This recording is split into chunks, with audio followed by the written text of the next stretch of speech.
Social media सिर्फ हम देहदारियों के लिए है ऐसा नहीं है। मैंने और कई जगहों पे भी ये प्रसंग सुने हुए हैं कि सोशल मीडिया के माध्यम से उस जगत के लोग भी कभी-कभी कनेक्टेड हो जाते हैं। लेकिन इसको मानना पड़ता है कि भूत प्रेत की एक ऊर्जा होती है। नमस्कार, नमो नारायण। जिज्ञासाओं का कोई अंत नहीं होता, इसीलिए तो ब्रह्म सूत्र का प्रथम वाक्य अथातो ब्रह्म जिज्ञासा। सनातन की यह खूबसूरती है कि आपको जिज्ञासा करने का मौका देता है, अन्यथा दूसरे दर्शन या दूसरे तथाकथित धर्म आपको प्रश्न करने की आज़ादी नहीं देते हैं। सनातन अगर ये आज़ादी देता है तो उसका हमें मान सम्मान करना चाहिए और उसके गहरे तत्वों में उतरना भी चाहिए। एक ऐसा ही प्रश्न आप में से किसी ने भेजा है भूत प्रेत को लेकर के। भूत प्रेतों के ऊपर मुझे लगता है कि आजकल सोशल मीडिया पे एक भाड़ सी आ गई है और जिसको कहते हैं ना, युवाओं का ज़्यादा जो इंटरेस्ट है वो इन्हीं रील्स में है। पर मैं आपको अपने अनुभव पर भी बताऊं और साथ साथ में जो मुझे रील पहले भेजा गया है आदरणीय हमारे पूज्य प्रेमानंद जी महाराज का, वो पहले आप रील देख लीजिए। एक पुलिसमैन जो है वो ड्यूटी करके आ रहा था, नाइट ड्यूटी। तो रास्ते में एक नवयुवती मिली, तो उसने कहा कि मैं रास्ता भूल गई हूं और आज आप अपने घर ले चलो। उसका ब्याह हुआ नहीं था, पवित्र भाव से घर ले गया। जब घर में ले गया तो फिर उसका पवित्र भाव हो गया उस युवती का, और वो तो घर ही था। सुबह निकल गई साथ, बड़ा खुश हुआ कि यार। दूसरे दिन फिर वही मिली, तो उसने कहा आज तो घर नहीं भटकी होगी। बोले नहीं, कल से हमारी आपकी मित्रता होगी, अब हम रोज आपको यहीं मिला करेंगे। अब वो मानसिक शक्ति से युक्त वो पुलिस में, और वो प्रेतियोनि को प्राप्त, जिसे चुड़ैल कहते हैं, ऐसी वो। अब वो तो महीना भर में वो सूख गया, पीला शरीर हो गया। वैद्य के पास गया तो वैद्य ने कहा कि ऐसी दशा किसी शारीरिक सहवास से नहीं होती, तुम्हारा कोई मतलब एक अलौकिक शक्ति है जो तुम्हारा शोषण कर रही, वो स्त्री नहीं है। उसने कहा फिर भी आप दवा हमें शक्तिवर्धन के लिए दीजिए, हम तो चलने लायक नहीं रह गए। तो पुरानी रद्दी में कहीं गीता जी के कोई परिचय में श्लोक जैसे लिखे तो पुराने उसमें गीता जी के श्लोक, उसमें उसने पुड़िया बना वो पुड़िया ऐसे डाल ली, और उसने जाके गुस्सा में दरवाजा बंद कर लिया कि आज से हम मिलेंगे ही नहीं, हमारा तो जीवन ही बर्बाद हो गया। तो देखा पार्श्व में बैठी, उसके होश उड़ गए। उसने कहा कि आप कौन हो, कहां से आई हो? वह इतने दिन से मिल रहे, अभी ये नहीं जान रहे कौन हो? बोले कहां से आए हो? वह झरोखे से आई। तो उसके होश उड़ गए, झरोखे से आई इसका मतलब। तो उसने कहा दूर क्यों हो, तुम आते ही हमारे को स्पर्श करती थी, आज स्पर्श। बोले पुड़िया हटाओ जेब से। उसने पुड़िया, पुड़िया में क्या? बोले इसमें गीता का श्लोक लिखा हुआ है, मैं तुम्हें स्पर्श तब तक नहीं करूंगी जब तक है, और देखो तुम हमें तनिक भी प्यार करते हो तो पुड़िया हटाओ। उसने कहा पुड़िया कैसे हटा सकते हैं अब? उस दिन वो बैठी रही पर स्पर्श नहीं हुआ, और समय आने पर चली गई। दूसरे दिन उसने गीता का पूरा जेबे में रख लिया, और जहां आती ना यदा यदा धर्मस्य ग्लानिर्भवति, आना ही बंद हो गया। आपने देखा कि इस रील के अंदर महाराज जी बता रहे हैं कि एक चुड़ैल जो है वो पुलिस वाले के संपर्क में आती है, और फिर पूरी कहानी तो आप समझ ही गए हो रील के माध्यम से। प्रश्न करने वाले भाई ने पूछा है कि क्या वर्दी वालों को भी भूत प्रेत परेशान करते हैं, तो क्या वर्दी वाले मनुष्य नहीं होते हैं? मैं कई फौजियों से या आर्मी या डिफेंस वालों से जब मुलाकात होती है तो उनके जीवन से भी भूत प्रेतों के कई किस्से सुनने को मिलते हैं।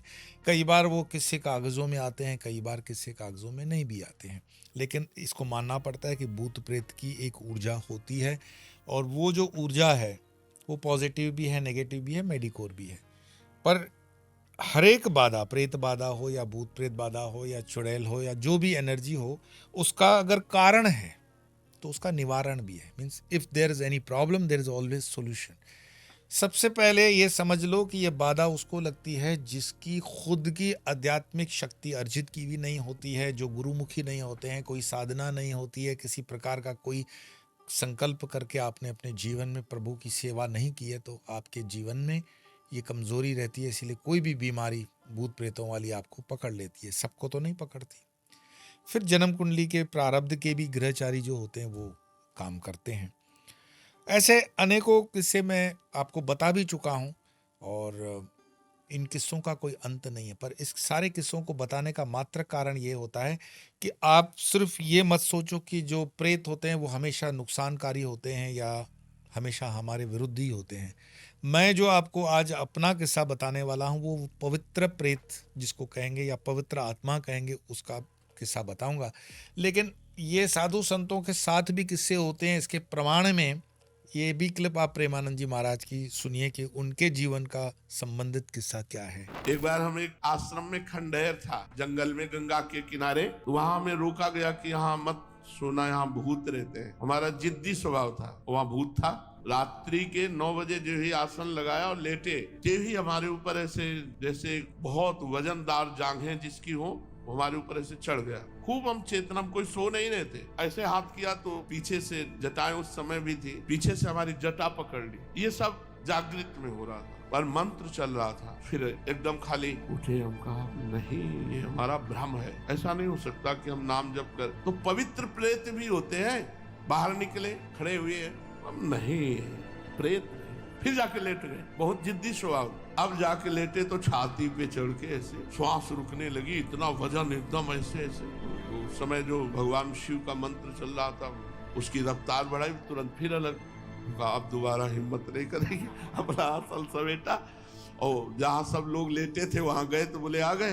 हम कहा वहां प्रेत है, तो बोले बताया तो पहले था आपको। तो हम कहा हमें अनुभव करना था, वहां है वहां है। तो ये जो प्रेत आदि हैं ये कुछ बिगाड़ नहीं सकते यदि भगवान नाम चल रहा है, मंत्र चल रहा है। तो महाराज जी बता रहे हैं कि पवित्र प्रेत होते हैं। बिल्कुल। पिछले दिनों गुरु पूर्णिमा के उत्सव के लिए मैं हरिद्वार काली कुंज आश्रम में था और काली कुंज आश्रम से जब कार्यक्रम पूरा हुआ तो कुछ साधना के भाव से और एकांत साधना के भाव से मैं उत्तरकाशी की तरफ भी गया। ऋषिकेश होते हुए उत्तरकाशी जाना होता है और उत्तरकाशी में जिस कुटिया में मुझे रहने का अवसर दिया गया, मुझे लगा कि माँ गंगा का सानिध्य और अपनी साधना में हम रह सकते हैं।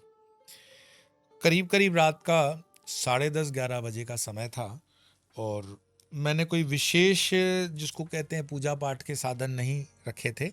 एक ये था कि एक साधना में अपने मंत्र की साधना चलते फिरते उठते बैठते उसी को करेंगे और ये छोटी सी माला हाथ में लेके मैं वॉक कर रहा था। रात का समय था 10:30-11 का। तो सामने से एक और महात्मा आए। उन्होंने कहा नमो नारायण महाराज जी। मैंने कहा नमो नारायण। तो मुझे कोई विशेष इसमें नहीं लगा कि आगे क्या संवाद करना है।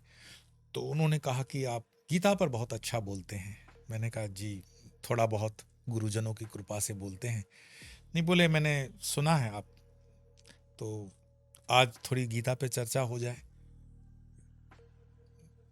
चूंकि महात्मा है और ये तो सौभाग्य है, सत्संग का ही तो उद्देश्य है।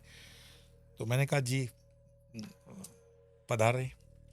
उनके हाथ में गीता का ग्रंथ था और मैंने आपको जैसे बताया मैं कोई लक्ष्य लेकर के नहीं गया था कि मुझे साधना करनी है तो मेरे हाथ में कोई शास्त्र भी रहेगा या गीता रहेगी। गीता उनके हाथ में थी। उन्होंने बताया कि आप कुछ अपने ही प्रिय श्लोकों पर प्रारंभ करें। तो मेरे जो प्रिय हमेशा से रहे हैं 2 श्लोक, ध्यायतो विषयान पुंस संगस्तेषु उपजायते, से मैंने प्रारंभ किया। करते करते खूब गीता की बातें होने लगी। मैंने फिर अनायास पूछ लिया कि महाराज जी हमारा पहले संपर्क तो नहीं हुआ है। तो बोले नहीं, लेकिन मैं आपको जानता हूँ। मैंने कहा कैसे? तो बोले वो आप स्वामी यो धर्म जो चैनल है उस पर गीता आपकी आती है, तो उस पर मैंने गीता सुनी है। मैंने कहा हमारे सौभाग्य कि हमारे जैसे साधारण से साधक के लिए आप कहते हो कि हमने गीता सुनी। उनकी उम्र तो बड़ी लग रही थी, शरीर भी बड़ा था।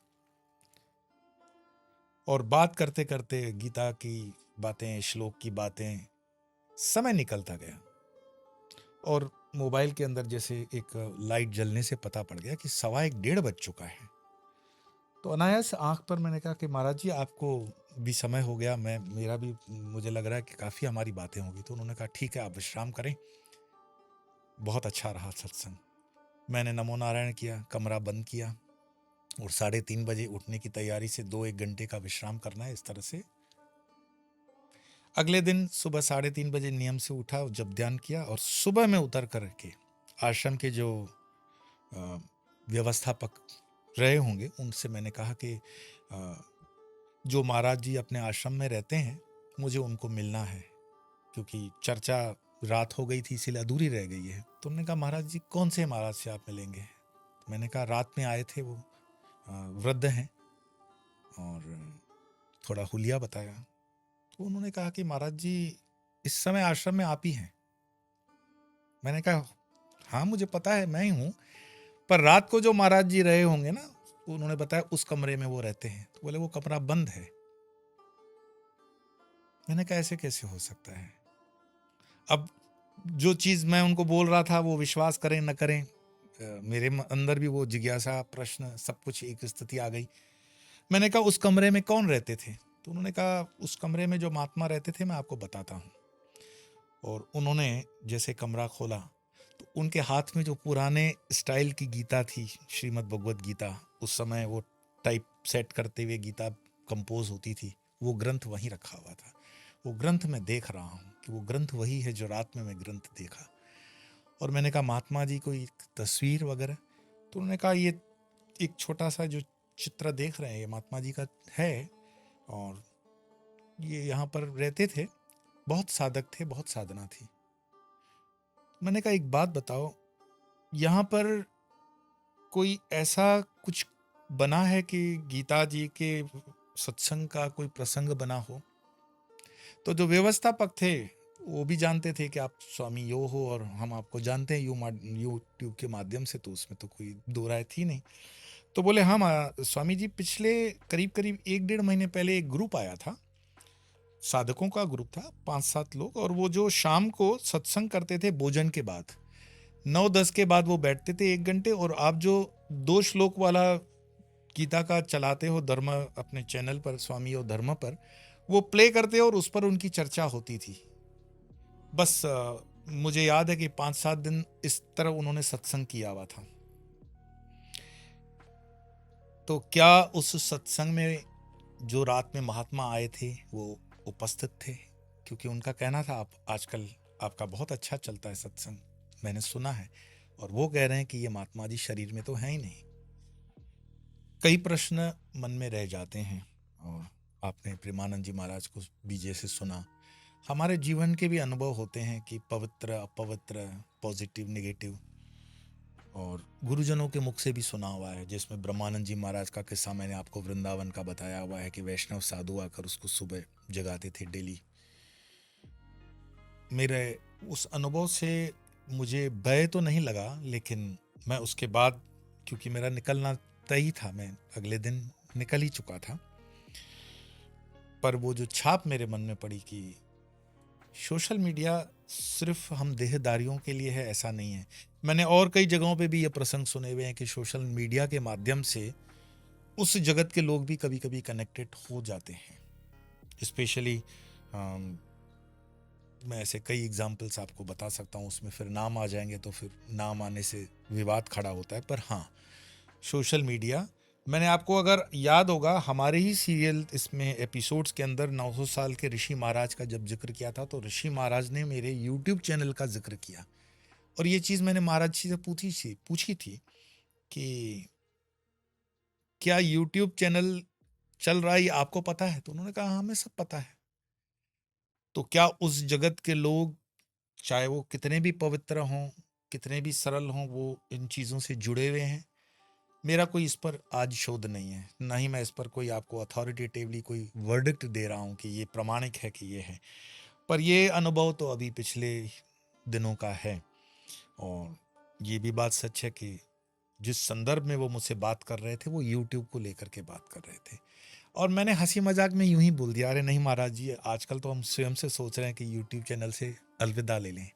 तो उन्होंने कहा नहीं नहीं, बढ़िया तो चल रहा है, लोगों को सुनने को मिल रहा है, आप क्यों जाना चाहते हैं? मैंने कहा इससे हमारे ट्रैवल करने या चलने फिरने में भी तकलीफ हो जाती है, कई बार लोग परेशानी मतलब हमारे लिए खड़ी कर देते हैं। तो उन्होंने कहा नहीं, परेशानी से ज़्यादा जो लाभ है उसकी तरफ ध्यान रखिए, और ये भी एक प्रचार प्रसार का माध्यम है, ये भी एक साधना का माध्यम बन सकता है, किसके लिए अध्यात्म का माध्यम बन सकता है। ये सारी बातें मेरे दिमाग में आई आज जब आप में से किसी का प्रश्न आया कि क्या वर्दी वालों के साथ भी भूत प्रेत का संपर्क हो सकता है।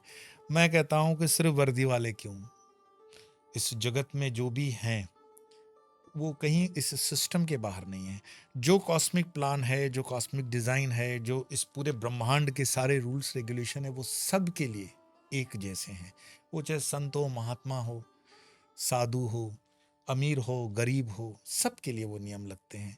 हाँ, ये है कि अपनी अपनी ऊर्जा के बलबूते हम वो अनुभव करते हैं। अगर आपकी ऊर्जा वीक है, अगर आपकी ऊर्जा नेगेटिव है, तो हो सकता है कि आपको परेशान करने वाली ऊर्जाएं भी नेगेटिव हों।